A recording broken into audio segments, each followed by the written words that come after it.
Okay. If things start to get hairy, here's how you're going to break up your dog fights, okay?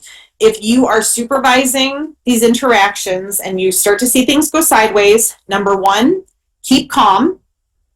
Number two, try not to raise voices. A lot of times raised voices or like punishing the dog will cause things to get worse. A lot of times dogs feed off of our stressed emotions and they also get bad.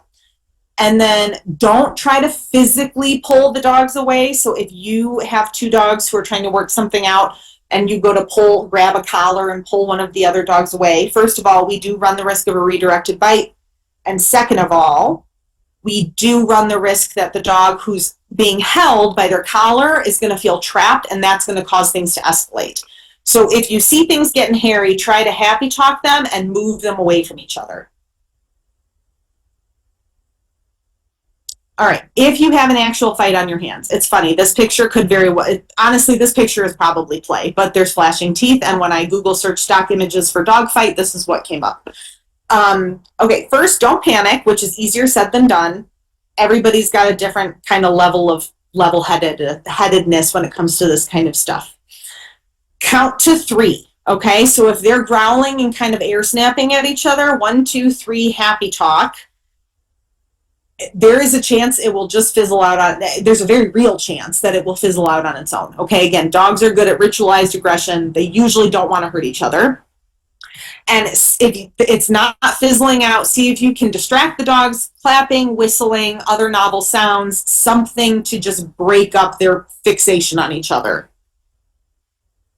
Do not stick your hand in between the dogs. This is easier said than done. I have absolutely stuck my hands into the middle of it when my dogs have gotten into it. I'm very lucky they both have very good mouths and don't hurt each other or myself. But it's something I've really had to work on when I'm around unfamiliar dogs. If you stick your hand into the middle of a fight, there is a very good chance you will get bitten. Even though, honestly, the dogs probably wouldn't have bitten each other. It's just kind of a weird fluke anomaly thing that happens with fights. It's if you stick your hands in the middle of a fight, the chances that the bite is going to be worse than it would have been is pretty significant. Okay, so the next slides are going to be about safely breaking up a dog fight. These are not training techniques. These are damage control techniques. These are not, none of the following things that I'm recommending do I recommend for training, okay? So please don't conflate those two things. Additionally, what I'm about to talk about is not for dogs who are having minor disagreements. So if you have one dog growling at the other, or resource guarding a toy, or doing an air snap, happy talk and distraction to try to de-escalate it, but you are not going to use the following techniques for something that is that low level. Because remember, social animals argue. All social animals argue. And we want dogs to be able to safely achieve conflict resolution. So we don't want to shut that down, okay? Okay, so if you are going to safely break up a dog fight, so you have two dogs who are really going at it, loud clapping and yelling sometimes works, sometimes doesn't. If that doesn't work, dump water on them. If you're outside and it's nice out, grab the hose. If you're inside, grab a glass of water. But water does often break up a fight. If that doesn't work, you can throw a blanket over the aggressor, so the dog who's kind of the one who's going the most for the other dog. And then if that doesn't work, use a physical object to split the dogs up. So a lot of like doggy daycares have boards that they can stick between the dogs if they need to. A crate, the bottom of a crate, the plastic piece at the bottom of a crate works great for this. Even something like a broom, just don't stick your hands in the middle of it, okay? If none of that works, use a very loud, scary noise right above the dogs. So an example of that you probably have at your house, grab 2 baking sheets, slam them together. The reason I don't jump to this first is because you are going to scare the living daylights out of every single animal in that room. So if you have cats, if you have a toddler, If you have other dogs present and you go and you escalate to the loudest, scariest noise right away, but you didn't need to, you run the risk of scaring everybody present. All right. If none of those interventions worked, we're going to talk about the most invasive procedures, but I want to just preface this. Fights of this magnitude are going to be very, very rare. Most of us will never experience this, but it helps to know what to do.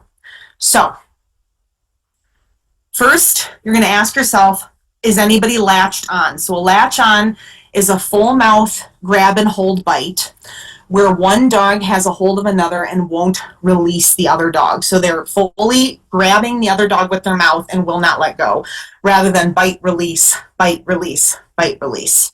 If the dogs are latched on, you never, ever, ever try to pull the dogs apart. This will make injuries significantly worse than they may have been because there will be tearing, okay? If the dog is latched on, the best thing you can do is stand over the dog who's latched on, grab their collar, and attempt to stabilize their head. You're going to stabilize their head to reduce any shaking or movement. Latch-ons are very rare, and you'll probably never be put into this situation. But if this happens, you want to push the dog into the other dog. You never want to pull. Remember, pulling greatly increases the risk of shredding and tearing. If you push the dog into the other dog and they release, you're going to haul the aggressor out and put them in another room, and then immediately take the dog who was being attacked to the vet. Even if you don't see a ton of external injuries, take them to the vet because internal injuries are possible. If the fight is prolonged but there is no latch on, so you've counted 1, 2, 3, it hasn't fizzled out. You've tried all of the stuff that we talked about in the last couple of slides, and the dogs are still kind of gnashing at each other, and we still are in an active fight, you're going to perform a handstand. So, one more time, if you can break the fight up without putting your hands in, do it. This is a last ditch effort, but if you need to put your hands on the dogs, this illustration kind of illustrates what I wanted, but the hands are too low. So you want to grab at the knee or between kind of the hips and the knee rather than at the ankles, because that's going to be the least risky to hurt the dog. And you want to be directly behind them, okay? So this is best done with 2 handlers, 1 for each dog, but if there's only 1 person present, you grab the dog who's behaving more aggressively. You stand behind the aggressor, grab the dog's rear end, pull up and away, ideally knocking the dog off balance, and then you want to try to really stay behind the dog, because if the dog wheels around and gets you, that is a high risk situation to be in. Okay, so this person's going to do a handstand real quick with their dog.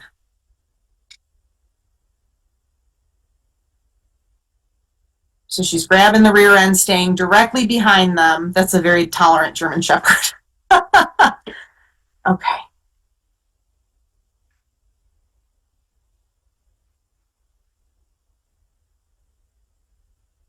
Okay, one more time. If either dog is grabbing onto the other dog and holding, you are not going to try a handstand. That'll increase injury.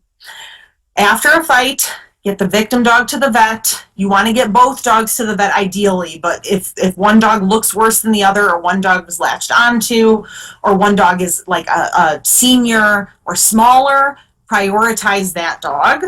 Do not take both dogs in the same car. That probably goes without saying, but just want to get that out there. And then as soon as you can, record what happened. Write it down so that you have an exact, precise report that you can give to Second City, and then keep the dogs separated for a minimum of 72 hours after the fight. Okay, trigger stacking is basically where a dog's cortisol and adrenaline levels are heightened for an extended period of time. They have a hard time coming down from it. Fights cause a lot of stress to our dogs, and so we want to try to get them down to baseline before we try to reintroduce the dogs. What does separation look like? If neither dog was injured badly or seems really shaken up, you can probably just keep a gate up between the dogs and allow them to see, smell, or hear each other. If either dog was badly injured or seems very shaken up by what happened. So some dogs are very sensitive, and even a minor disagreement can really shake them up. You are going to know your dog best, and you're going to know the foster dog that's with you. But if you have a dog who is very injured or very shaken up, it might help to crate and rotate so that they don't really see or notice each other for a little bit, okay? And then finally, with this body language knowledge and management in place, and the acknowledgement about how to manage these dogs, hopefully you don't ever need this, okay? Again, this is rare. Most dog fights do not end with any kind of latch-ons. They don't end with any kind of really terrible injuries. Dogs are relatively good at using their mouths and not really hurting other dogs. But if you need it, it's something that you are going to want, okay? Doesn't hurt to know. Here's my palate cleanser, since I just talked about dog fights. So here's some puppies being very cute. Teddy the brown dog is a Second City alum. Cutie puppies. Okay, all right. That's a wrap for me. So Martha, I'm good for Q&A. So whenever you want to start and either unmute and go through the chat first or go through raised hands first. Okay, if anybody has a question that they'd like to ask, Mary, I see 3 chats. You can read those, right, Mary? Can you see them?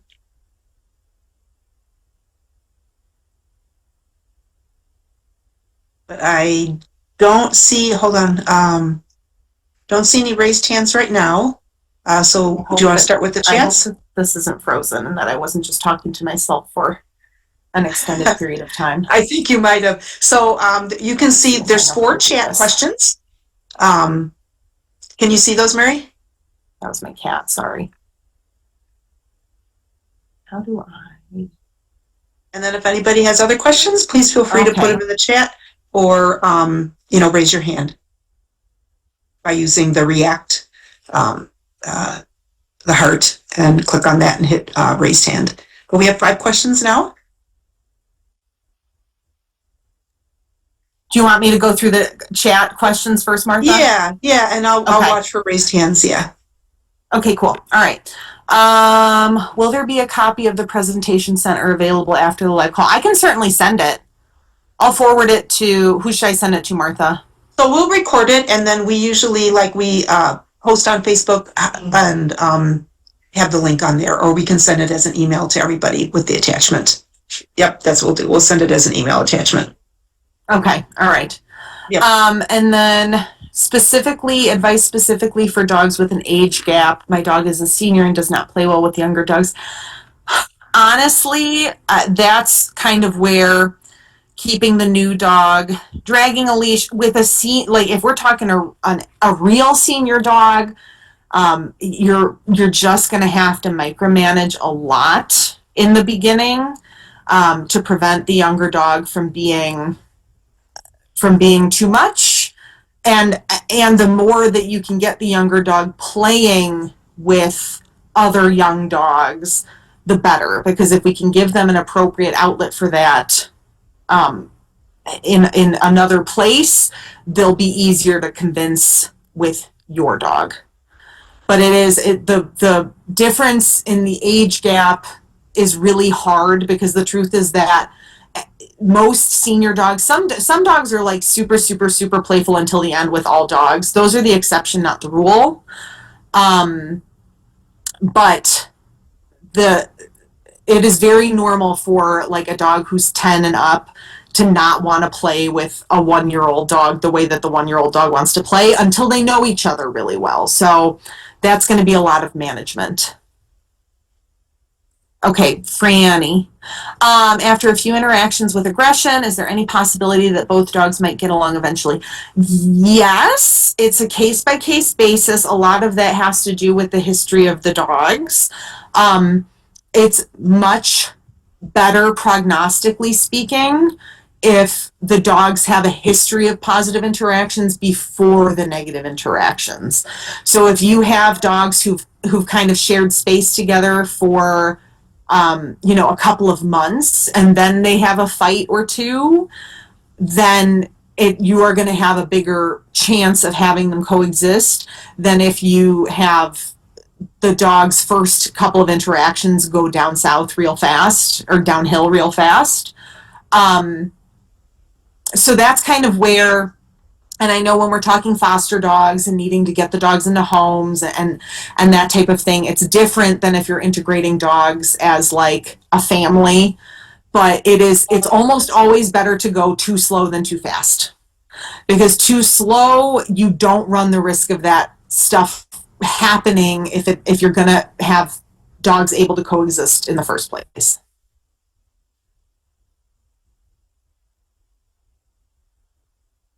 Hi,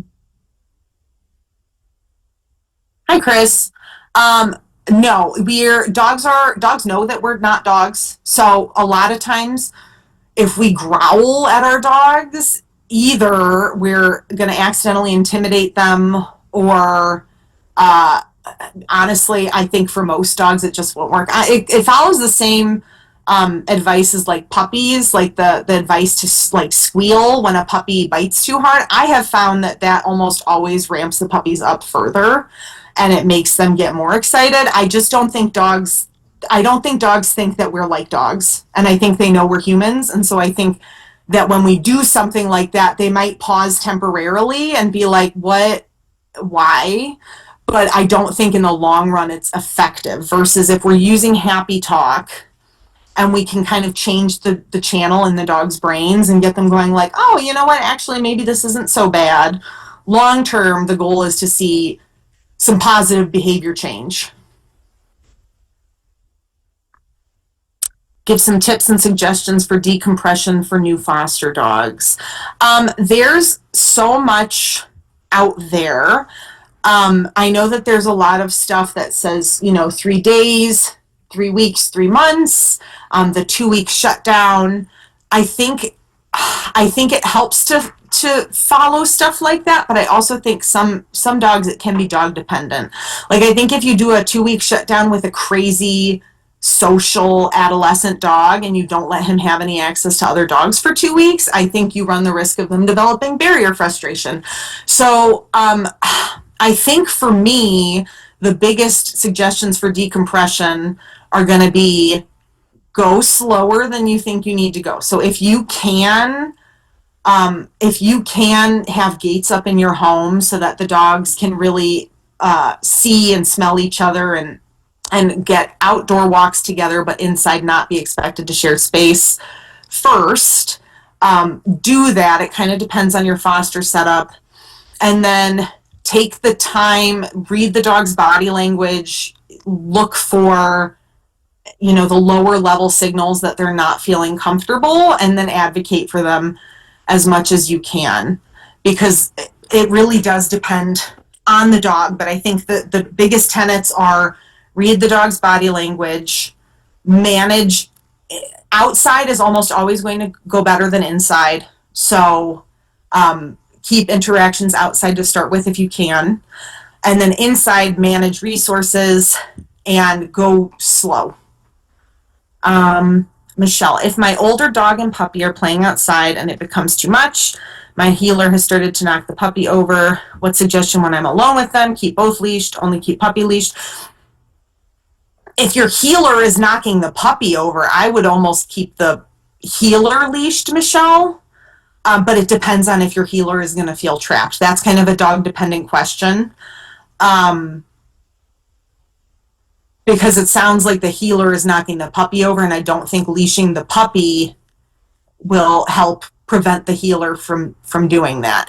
If the puppy was becoming too much for the heeler, so for my house dynamic, my oldest dog is 12 and a half, and we recently had a puppy over for a board and train, and we kept the puppy leashed in the beginning because he was going to bug my old man, but my old man was just going to mind his own beeswax out in the yard.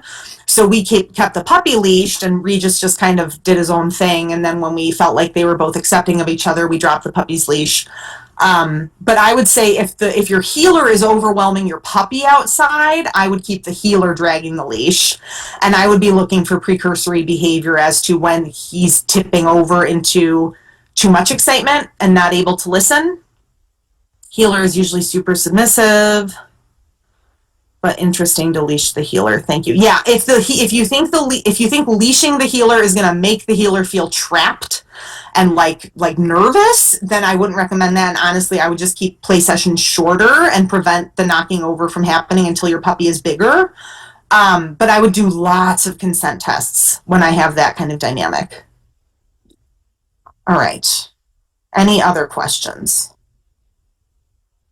Do you have any tips on cage aggression? The foster dog is guarding the crate. Only when in the crate. Outside of the crate, she is fine, as long as the door of the crate is closed. Foster dog is guarding the crate only when in the crate. That would be a situation where I would consider using classical conditioning, so teaching the foster dog that when another dog approaches the crate, something good happens for them. However, if it's a foster dog and there's a chance that they're going to be adopted soon, I would also just continue to keep the crate door closed. I mean, really, you're never going to go wrong by managing behavior and preventing it from happening in the first place. That's never the wrong answer. If you know that a certain situation is going to elicit an aggressive response, and there's a solution that is basically just don't allow that to happen again, it is always better to prevent the dog from doing the behavior in the first place than trying to set it up and then having the dog practice the behavior and not having a plan. So, I mean, the cage aggression with a foster dog, I would continue to prevent her access to the crate, or I would maybe try moving the crate, see if maybe it's the location of the crate. But I would also need information about her interactions with the dogs in the home and that type of thing. Because there's a lot of details, there's a lot of devil in the details when it comes to situations like that.